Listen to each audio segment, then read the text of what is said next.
fear in these guys. I can see it. Look, if Megatron was standing in front of me, I feel. If the Lakers get the #1 pick, what are they going to do? What should they do? If the Lakers got they're going to take Zion, but what should they do? The Lakers got the #1 pick. Here we go. I would trade LeBron James. At least he kept it. See, you don't know basketball. You just got caught. You just got caught. It's official. Luka Doncic, like, he is part of LeBron James' legacy. This is a player who grew up in Slovenia. Yeah. Wanting to play like LeBron James, was greatly influenced. I will never forget this. Doncic's first game at Staples Center against the Lakers. After the game, he went and got LeBron's jersey from him. We were over in the JW Marriott across the street from the hotel. The game's been over. He's left the arena. He's got his bag. He was still clutching that LeBron James jersey in his hand, walking through the hotel lobby. So, Woj, you tired of us, Max, you in particularly, us making excuses of the best player of this generation. You don't trade for Anthony Davis to say, no, guys, we don't want to win this year. This is a building year.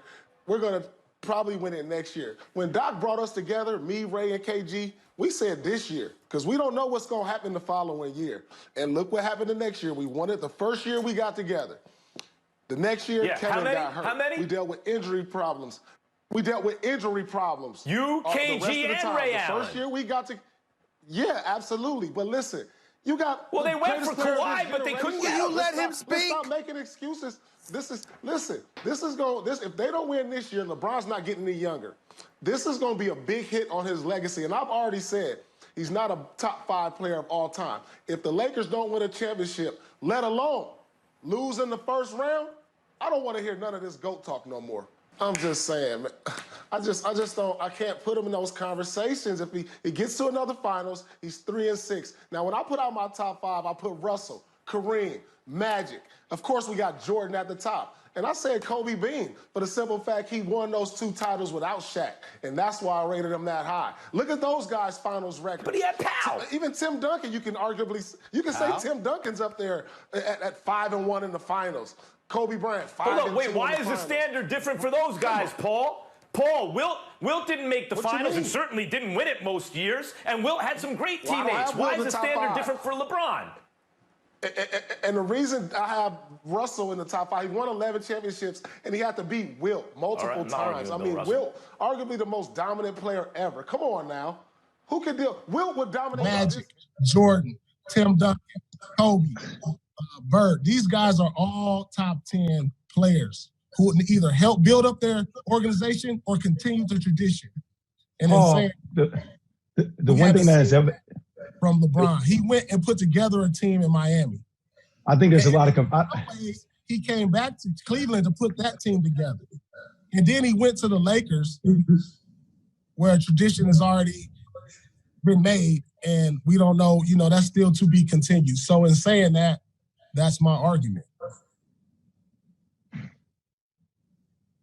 Organization, it goes both ways, man. It ain't just like one player is the only thing that makes it happen.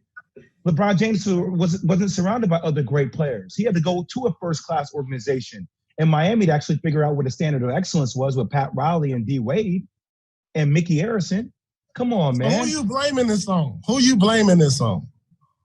What's your point? I'm not blaming it on anything. I'm saying you don't need to make an organization great in order to be one of the greatest of all time. I don't have an obligation. I didn't say he wasn't the greatest of all time. I did not say you just said he's not top 5 on your rank. That's the way this whole thing top 5. You want to hear my top 5? You want to hear it again?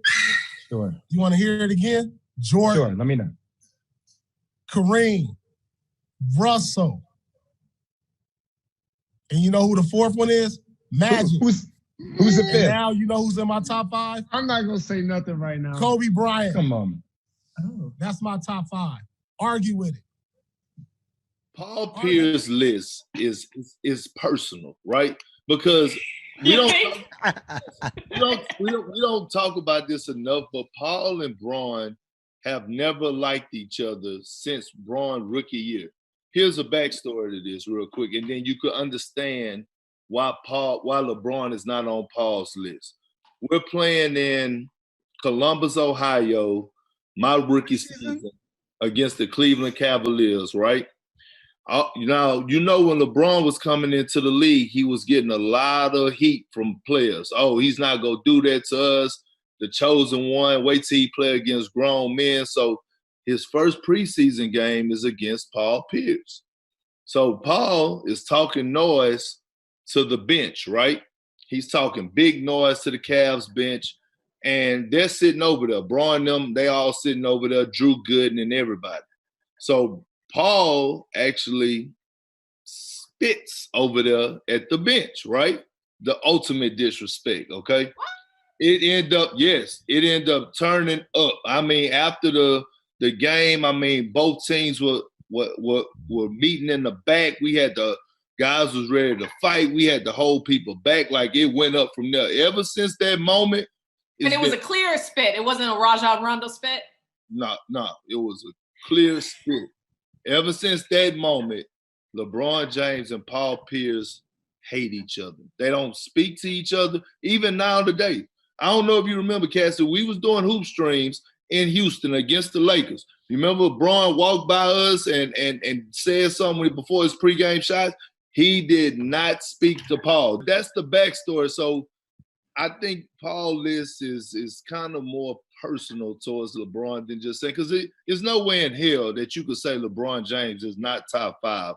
You may not have him as your GOAT, but to say that he's not top 5, that's just crazy. And I love Paul, but that's kind of, I think it's more personal than anything. Rival in his 16-year career. Oh, man. Well, you got guys like Melo, KD.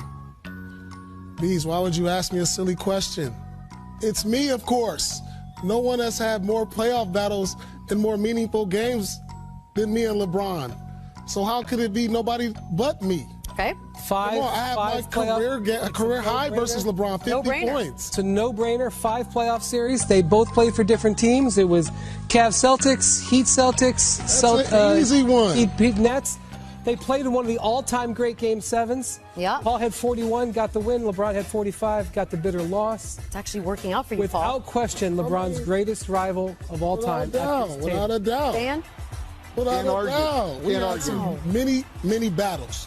Because that's an easy one. And the rivals come in the playoffs, so. Absolutely. Some could say it's LeBron James himself is his own greatest. That's so introspective. Very philosophical. Why do you think he moved to Miami, Beads? Without question. You moved him there, Paul? I don't know why you're yelling at me. Paul, you moved him. I sent the U-Haul. Come on now. I sent the U-Haul down there. And set one of the great tweets of all time. Remember one of the greatest tweets of all time.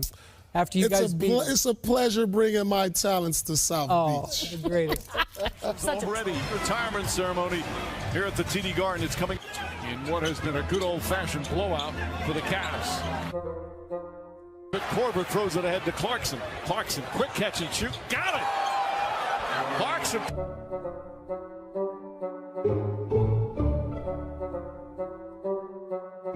Greg Monroe, you don't know Nance.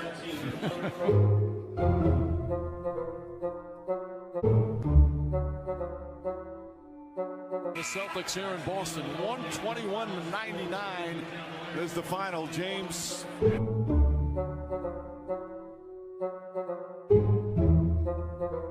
Now, your name is Carmelo Anthony. Everybody knows you as Melo. And if for those who do know you, you truly can be very, very mellow. Nothing's ever too high. Nothing's ever too low. You seem as even keel as most people are not.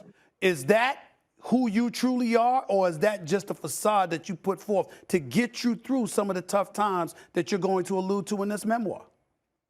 Yeah, well, it's not a facade. It is, that's who I am at my core. Right. I think my upbringing and what I had to deal with in different experiences that I had to, go through, it made me get to that point where I'm super mellowed out and just, relax and just, I would say at peace. It's a peace. That's a great feeling to have. Some people call it, too mellow, but I say stay mellow at the end of the day. So I had to get to this point. It took a lot of work, for me to get to this point where, like you said, I'm just at even keel. When do you believe you got to that point where you were even keel, where you were mellow, where you just embraced life as what it is, not too high, not too low, and something that you would just pile your way through? When do you believe you got to that point? I would say over the past couple years. And I had to really, experience being out the league and kind of just hitting, rock bottom, so to say, in personal life, professional life. And I had to experience that. So I had to crawl my way out of that. I had to dig my way out of that darkness. So seeing that and being a part of that and experiencing that, seeing the other side of that where I'm at now, I'm definitely at peace, knowing what I had to go through and what I experienced. When you went through it, you talk about the 2018-2019 season, 10 games in, the Houston Rockets decide to let you go. You're talking about having questions as to whether or not you were ever going to be in this league again.